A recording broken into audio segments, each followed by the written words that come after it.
to the jungle. You know, we were supposed to have fun and games, but I accidentally left categories in my car, so I guess we'll just have to settle for fun. We have a very special guest on the show tonight, Axl Rose. As an added bonus, he brought a bandmate from Guns N' Roses. Bumblefoot is sitting in with the green collar. Good to meet you, Bumblefoot. How you doing, man? I like that. You came with two guitars attached into one.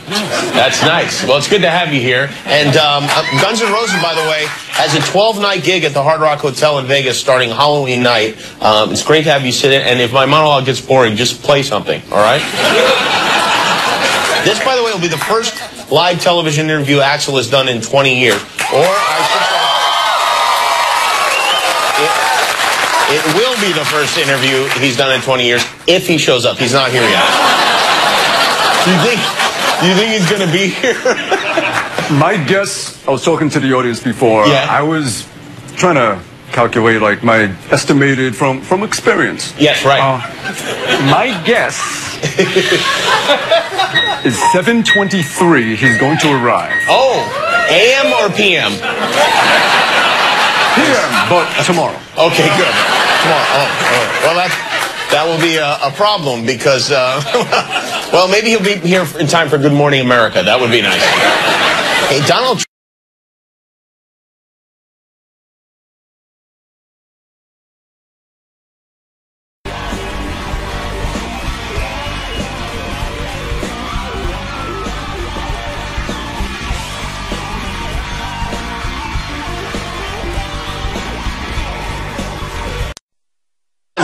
It's unbelievable. You're very punctual.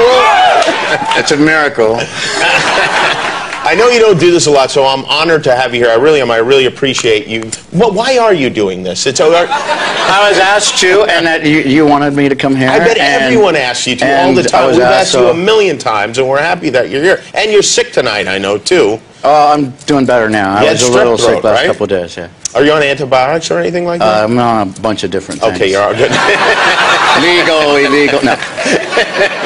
I have to be honest, part of me, you know, doesn't want to get sick, but part of me would like to tell people I got strep throat from Axl Rose. I'm a lot better today. I think you're safe. I learned that just like a couple hundred feet from our theater here is where you guys, where Guns N' Roses first played for the very first time, a rehearsal space right near here. Is that true? Yeah, yes, that is true. And yeah. do you ever drive by there and go, wow? A while ago, but not in a little while. Do you remember that at all? Is it something that? Unfortunately. How old were you when you moved to Hollywood? I think like 19. 19 years old. Yeah. And you came by yourself? Yeah, I hitchhiked out here. You hitchhiked out? Wow. Yeah. You hitchhiked out. Did you meet a lot of shady characters along the way? Yes, unfortunately, yes. How long would you have to wait in between cars to get somebody? And were you wearing the codpiece and the? Yeah, I was. When I wore the codpiece, I got to ride a little quicker. A little great. And how long was it before you guys started making money as a professional musician? I don't know if I'm making money now. No, a few years after we got Appetite going. What did you do during that time? Did you have jobs before that? Now and then. I worked at Tower Video for a while. The one on Sunset, the big one? Oh, it's not there anymore. No. What did you do at Tower Video? I became a manager for a very short amount of time. Wow. So would you discipline employees? I let everybody have beers after work. That's good. Yeah.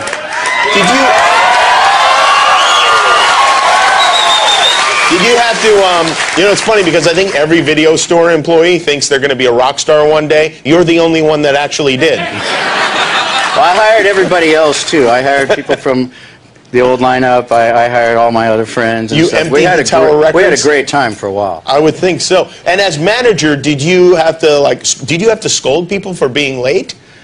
A little. I was more lenient. That's a great story. Would you yell at people for not rewinding their VHS tapes? Yeah, that was funny. You noticed this when we walked in. This is a flyer from your. Was this your first band, Rose?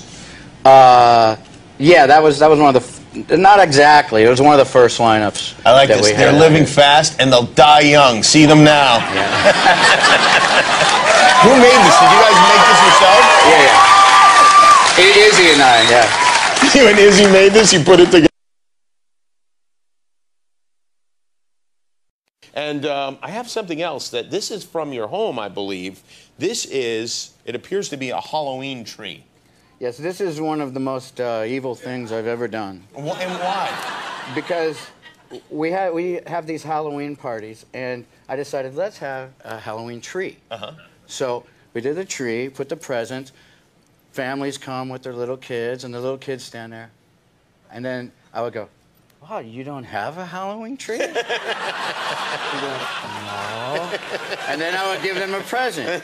And then their parents would call me for about 3 months. You son of a... I can't even imagine you answering the door for trick-or-treaters. It's just really fun to have the Halloween tree because they're little faces. And then they're pulling on their parents. Why do they have it? You like Halloween? Love Halloween. Halloween. Do you dress up for Halloween? Sometimes. Sometimes. Do you remember the last costume you wore? No, but once I was a giant ear of corn. Oh, really?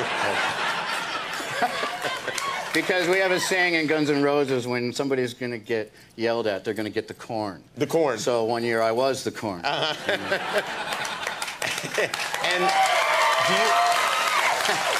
do you have, like, adult parties, or is it just to torment the parents in your neighborhood? It was like for kids during the day and then more adult in the evening. I got you. Now, your website, or your Twitter, actually the official Guns N' Roses Twitter page asks... We have one of those? You have one of those, yeah. I had a feeling you weren't that involved in the tweeting.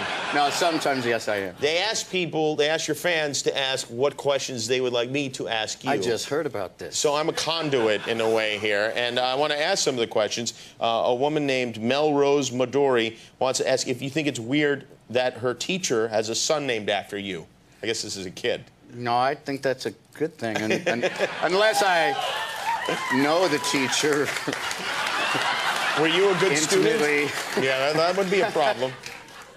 Hey, Axl, this is from Maggie May 047. If you could go back and redo a year, which year would you pick? That'd probably it'd be somewhere within the last 5 or 6. Oh, really? Oh, yeah. Okay. Yeah. I kind of had a little more fun now. Do you regret your corn rolls? I think they meant corn rows. Do you regret your corn rolls from the 90s? No.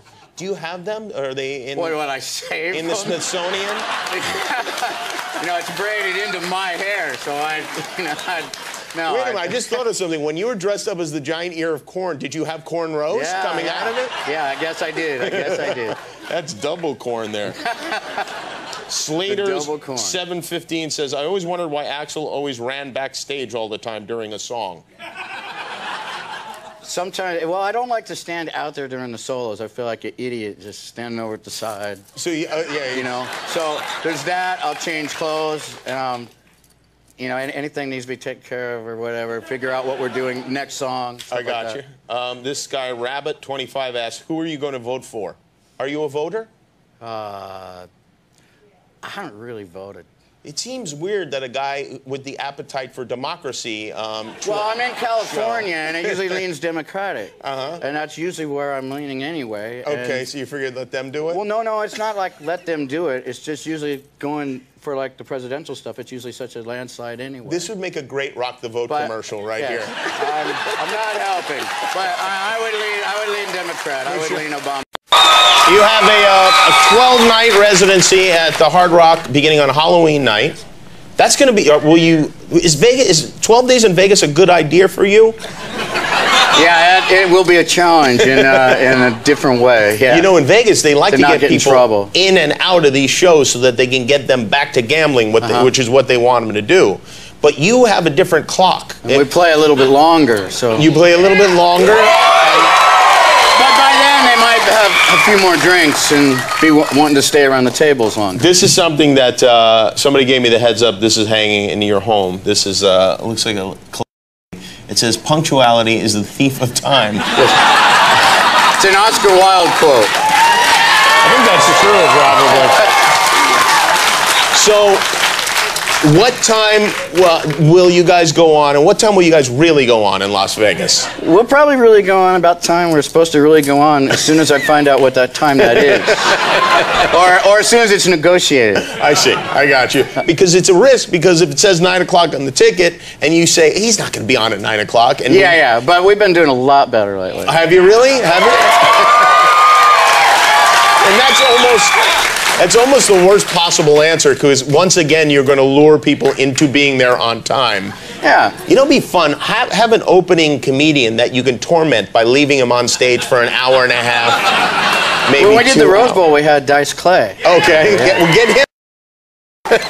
He could do an hour and a half. That should be no problem at all. And you got who's in the band right now? Well, we have Bumblefoot over here.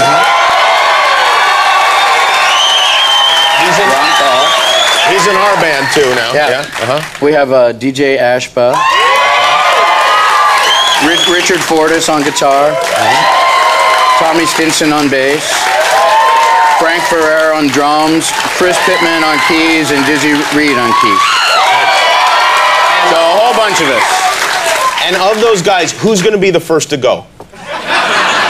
Probably Pittman. Pittman, yeah. He's on thin ice right now? Well, Neil Pittman. That's what we're calling him now after the Neil Young shows. Okay. How was the Neil Young show? You did that big benefit great. up there. It was great to meet him. And, yeah. Oh, that was your first time meeting him? Yeah, and he's such a...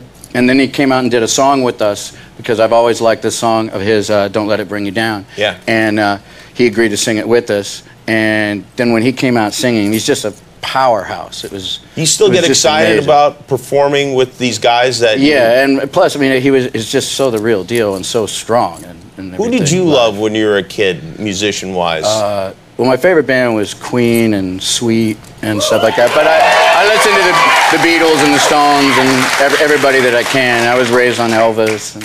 And I remember everyone being surprised that you were an Elton John fan. And yeah, Elton John was probably my favorite, or one of my favorites. And as a band, it was Queen, but Elton and Bernie Taupin's lyrics are still my favorite favorite lyricist.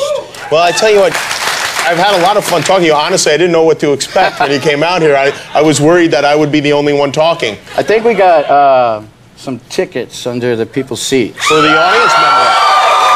So there should be like 2 sets of tickets reach under your seats and reach under your seats for the show. And also I have another surprise. What is the surprise? Well, I wanted to bring you something, and then I thought I should bring like the audience and the crew something. So I brought a Tommy's Burger truck. Oh, you did? Yes. Wow. So there's gift certificates and there's a burger truck outside. Wow, well that is so very everybody kind. can have something to eat. Just thought it would be something fun. Axl Rose, he's like Santa